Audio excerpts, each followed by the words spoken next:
Espace TV. Espace TV, le journal de 13h.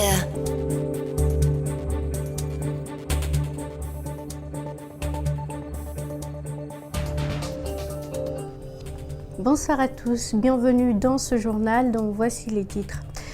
Après un an de gouvernance, le Premier ministre a défendu son bilan ce mercredi au cours d'une conférence de presse.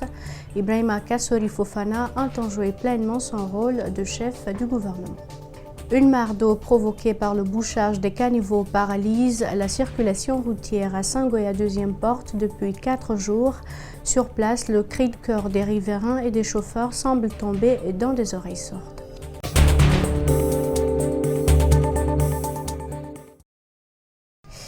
Je vous le disais à l'instant, le Premier ministre chef du gouvernement a défendu ce mercredi son bilan un an après son avènement à la tête du gouvernement. Kassori Fofana, qui préfère l'impopularité à l'irresponsabilité, a fait l'état des lieux de sa gouvernance. Il s'engage à jouer pleinement son rôle de Premier ministre.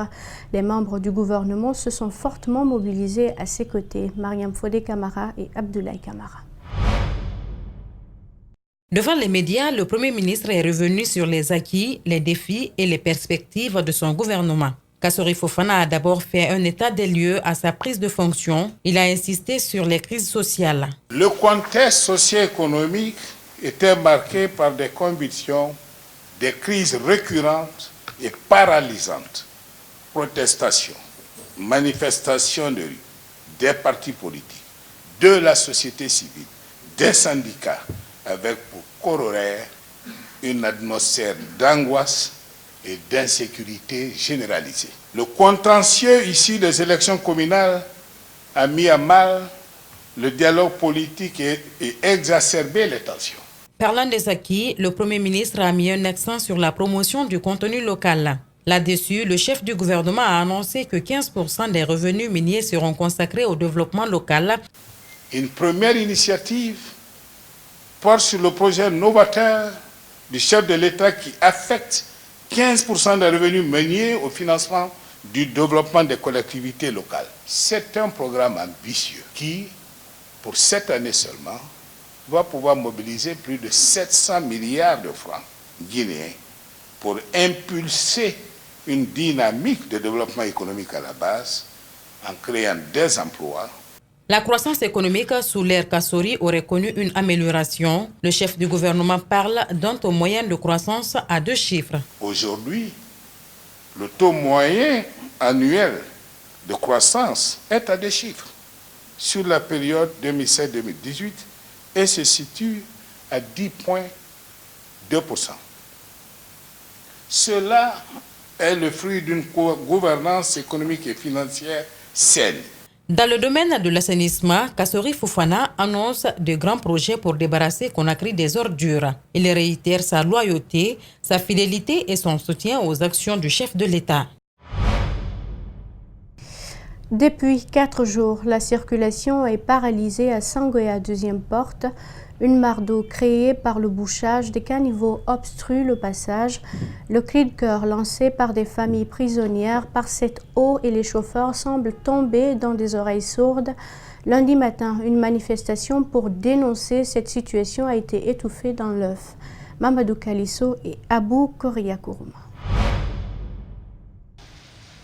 Ici, à Sangoya, un calvaire artificiel a pris corps, engendré par des ordures après les fortes pluies qui se sont abattues samedi. Les usagers, depuis 4 jours, sont confrontés à ce calvaire. Le gouvernement devait essayer de tirer l'eau pour ne pas fatiguer la population. Mais depuis combien de jours, ça c'est là, il n'y a pas eu de la responsabilité au part du gouvernement, donc c'est très mauvais. Les motards les plus téméraires se frayent un chemin. Les moins audacieux prennent le sens inverse pour contourner l'obstacle. La circulation est un peu bloquée parce que lorsque vous voulez passer, la partie est débordée par l'eau. Donc il est un peu difficile pour même les motards. Regardez vous-même, vous avez remarqué, il y a certains motards qui prennent le sens interdit pour venir rentrer au côté là où les piétons passent. Ils viennent passer par là-bas. Et cela montre déjà que l'eau qui a débordé le passage est un peu devenu quelque chose de déplorable pour la population qui se trouve là. Circulation paralysée, des boutiques et ateliers fermés, des familles retenues prisonnières par ce lac temporaire.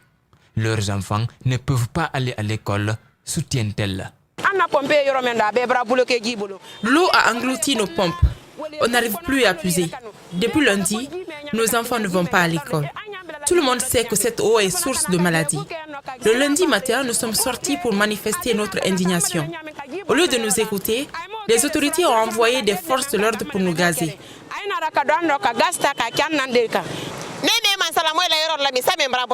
Si c'était les hauts cadres qui étaient victimes, l'État aurait déjà trouvé une solution. Nous aussi, nous avons des droits.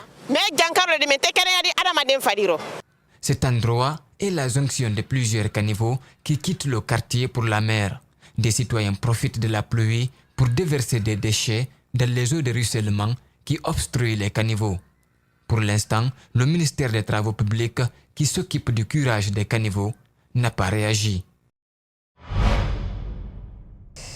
Le ministère de l'Hydraulique et de l'Assainissement vient de débuter la réception des bas à ordures qui seront déployés sur les points de regroupement dans les différents carrefours de la capitale guinéenne. Cette initiative s'inscrit dans le cadre du plan intérimaire d'assainissement lancé la semaine dernière afin de maîtriser la gestion des déchets. C'est un reportage de Makiso. Débarrasser Conakry des ordures avant les grandes pluies, c'est l'ambition du ministre de l'Hydraulique et de l'Assainissement. C'est dans cette perspective qu'Elhadj Papakouli Kourouma, à travers l'Agence nationale d'assainissement et de la salubrité publique, a entamé le désengorgement des points noirs afin de permettre aux PME, petites et moyennes entreprises, d'être à bout des déchets. Nous avons pour le moment 40 bacs disponibles, mais dans le cadre du financement de la BID, on s'attend à plus de 220 bacs qui vont être redéployés dans tout Conakry. Et ça, c'est en dehors de ce que Al-Barak est en train de distribuer dans les foyers de la commune de Kaloum. Vous voyez déjà au niveau de la commune de Kaloum, partout, il y a des bacs qui sont disposés un peu partout. Et l'enlèvement se fait de manière régulière. Quelques décharges déjà vidées de leur contenu à l'image de Yataya Fossilé. Dans les jours à venir, ces emplacements seront coulés à béton. Sur place, voici les bacs à ordures qui seront installés avant l'arrivée des sociétés Al-Bayrak et Pichini qui travailleront avec l'ANASP. Quand il y a déjà les bacs posés, si les gens ont la bonne manière, si les gens ont la discipline et de verser les ordures dans les bacs au lieu de les mettre à même le sol, il y a juste un camion qui vient, qui dépose un nouveau bac et qui récupère ce qui est déjà chargé. Et c'est de façon régulière, et comme ça simplifie le travail, ça maintient non seulement la propriété des lieux, mais aussi ça facilite le travail et ça coûte moins cher. Mais sinon, on dépense cher et sans assurer la propriété. C'est à cela nous sommes confrontés actuellement.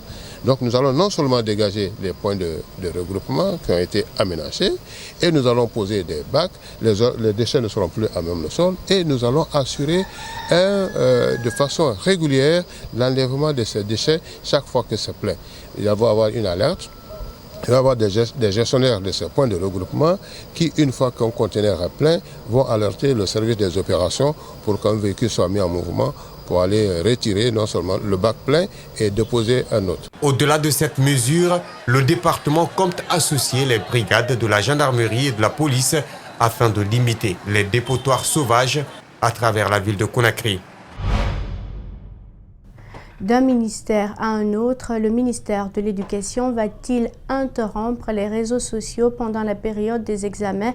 La question vaut son pesant d'or dans la mesure où un groupe de travail a fait une proposition dans ce sens. La société civile prend les devants et alerte l'opinion sur les impacts que cette mesure, si elle est prise, pourrait provoquer.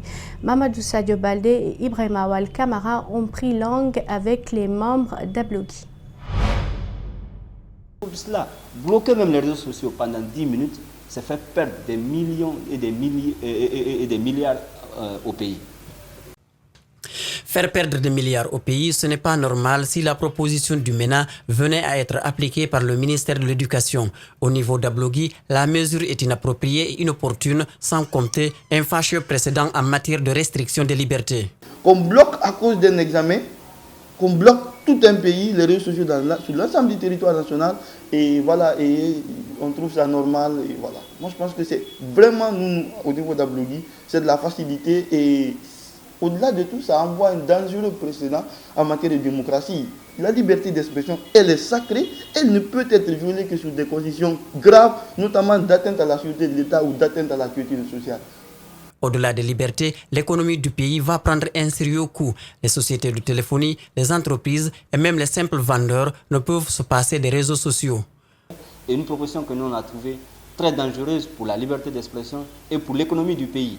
Parce que vous n'êtes pas sans savoir que le marketing digital des entreprises est basé sur les réseaux sociaux. Je prends le domaine des médias dans lequel vous êtes.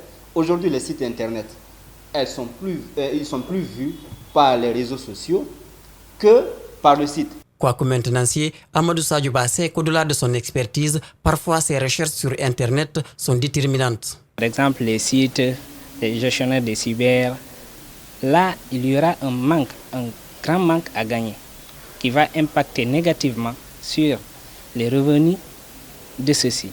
Disons-le clairement que pour le moment, ce n'est qu'une proposition d'un groupe de travail confie le chargé de communication du ministère de l'Éducation. Mais faut-il souligner que l'alerte d'Ablogui a toute sa raison d'être. Et c'est officiel, le SNE s'affilie à l'USTG version Abdoulaye Camara. L'adhésion a été confirmée hier mercredi au siège du Syndicat national de l'éducation. En présence des deux partis, l'USTG devrait accompagner les enseignants dans l'amélioration de leurs conditions de vie et de travail. Un choix juste et judicieux, a rassuré Pépé Balamou, Alseni Bari, Yacouba Traoré signe ce compte rendu.